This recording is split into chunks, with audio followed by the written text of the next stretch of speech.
तो hello guys, welcome to the new video. तो आज हम क्लिनिकल एसएस के बारे में बात करेंगे कि क्या होती है ये एसएस प्रोग्रामिंग लैंग्वेज और इसमें लाइफ साइंसेस ग्रेजुएट कैसे एक करियर बना सकते हैं। तो चलिए स्टार्ट करते हैं। First of all, what is clinical SS? Clinical SS क्या होता है? तो मैं बता दूं, clinical SS stands for statistical analysis system, या फिर कभी कभी इसको लोग स्टैटिस्टिकल एनालिसिस सॉफ्टवेयर भी कहते हैं। तो this is an analytical software used for clinical trial data analysis in pharmaceutical, biotechnology and clinical research organisation.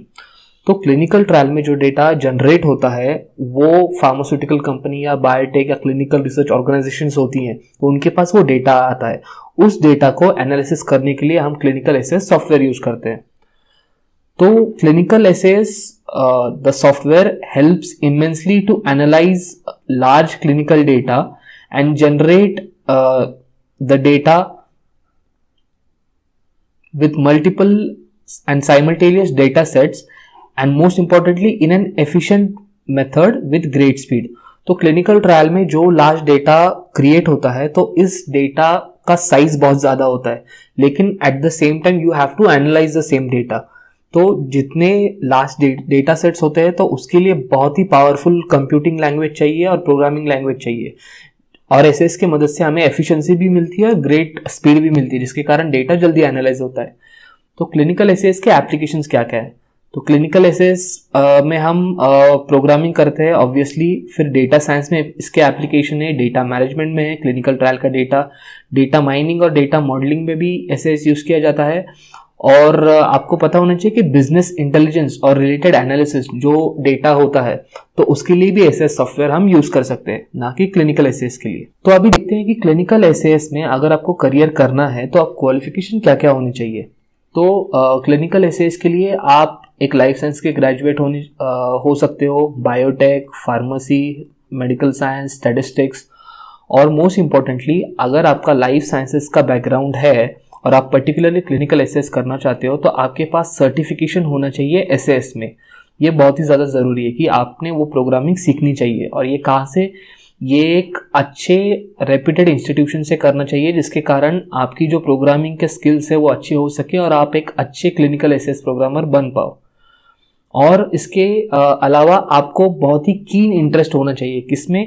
Data analysis और डेटा मैनेजमेंट में, क्योंकि आप वहाँ लॉजिकली डेटा एनालाइज करोगे और डेटा मैनेज करोगे। तो अगर आप वैसे पर्सन हो कि जिसको डेटा एनालिसिस में मज़ा आता है, या फिर जो बहुत ही सेंसिटिव है डेटा एनालिसिस में और उसका इंटरप्रिटेशन में, तो this is for you. Next is, what does a clinical SS programmer do? ये प्रोग्रामर क्लिनिकल एसएस में करते क्या है? तो clinical SS programmers build SS data sets from the clinical trial data available, यानी क्लिनिकल ट्रायल का जो data आता है वो बहुत सारा होता है और बहुत यूज होता है। मैं पर्सनली क्लिनिकल रिसर्च में काम करता हूँ तो मुझे पता है, और इस डेटा सेट्स को एनालाइज करना पड़ता है फ्रैगमेंट करके, तो उसे कहते हैं एसएस डेटा सेट्स। और क्लिनिकल एसएस के प्रोग्रामर्स किसके साथ काम करेंगे? बायोस्टैटिशियन के साथ, क्लिनिकल डेटा मैनेजमेंट के साथ, और वो मिलकर वो डेटा वैलिडेट करेंगे किसके लिए?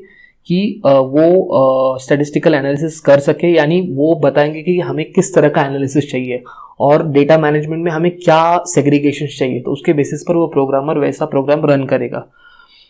और what do they do is they, तो क्लिनिकल एसएस के प्रोग्रामर्स होते हैं वो डेटा कलेक्ट करते हैं और उसके बेसिस पर डेटा एनालिसिस जो कि आपका इम्पॉर्टेंट पार्ट होता है, और उसके बेसिस पर आपको टेबल्स, ग्राफ, डेटा लिस्टिंग, जैसे कि आप यहाँ पे देख सकते हो कि अवेलेबल डेटा का आपको कैसा रिप्रेजेंटेशन चाहिए, जिसकी वजह से आपको पता चलेगा कि एक ट्रेंड कैसा मिलता है आपके डेटा का, इज इट क्लिनिकली सिग्निफिकेंट और नॉट। और फाइनली उनका काम क्या होता है कि क्लिनिकल ट्रायल का जो रिपोर्ट बनाना है तो उसका डेटा का एनालिसिस करें और डेटा का रिपोर्टिंग करें, जिसके कारण हम एक फाइनल रिपोर्टिंग की तरफ बढ़ सके और पता चल सके क्लिनिकल ट्रायल के डेटा के बेसिस पर कि एक मेडिकेशन या ड्रग कितना सेफ है और उसका डेटा ट्रेंड क्या है। नेक्स्ट इसके करियर ऑप्शन क्या होते हैं क्लिनिकल एसएस के। तो आप क्लिनिकल एसएस में फार्मास्यूटिकल और बायोटेक्नोलॉजी कंपनी में एप्लीकेशन होते हैं, उसके क्लिनिकल रिसर्च ऑर्गेनाइजेशन जो कि उनके पास लार्ज डेटा सेट्स होते हैं तो वहाँ आप काम कर सकते हो, या फिर आप क्लिनिकल डेटा मैनेजमेंट में आप काम कर सकते हो। और जहाँ पे मतलब क्लिनिकल नहीं, नॉन क्लिनिकल डेटा मैनेजमेंट और डेटा एनालिटिक्स भी बहुत एक बड़ी फर्म है। और करंटली जैसे कि आपको पता है कि बिजनेस इंटेलिजेंस और एनालिसिस जो होता है तो वो बहुत ही इंपॉर्टेंट हो गया है, जिसके कारण आपको पता चलेगा कि आपका बिजनेस कितना बढ़ रहा है and what are the current trends. तो वहाँ पर भी एसएएस प्रोग्रामर्स बहुत ही अच्छा करियर कर सकते हैं। अभी हम देखते हैं कि एसएएस प्रोफेशनल की सैलरीज कितनी होती है। तो अगर आप फ्रेशर एसएएस प्रोग्रामर हो तो you will be starting at 20 to 25,000 and this में vary depending upon the company and your skill set.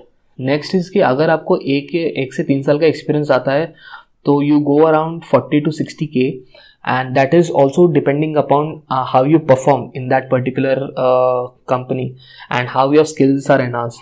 अगर आप अपस्किल करते हो, इसका मतलब अगर एससीएस प्रोग्रामिंग के अलावा आप एडवांस कोई प्रोग्रामर करते हो और अगर आप एक अच्छे SCS programmer with 5 to 10 years experience होता है तो you get a salary around 80K to 1 lakh and this is very impressive provided that you have upskilled and learned advanced SCS।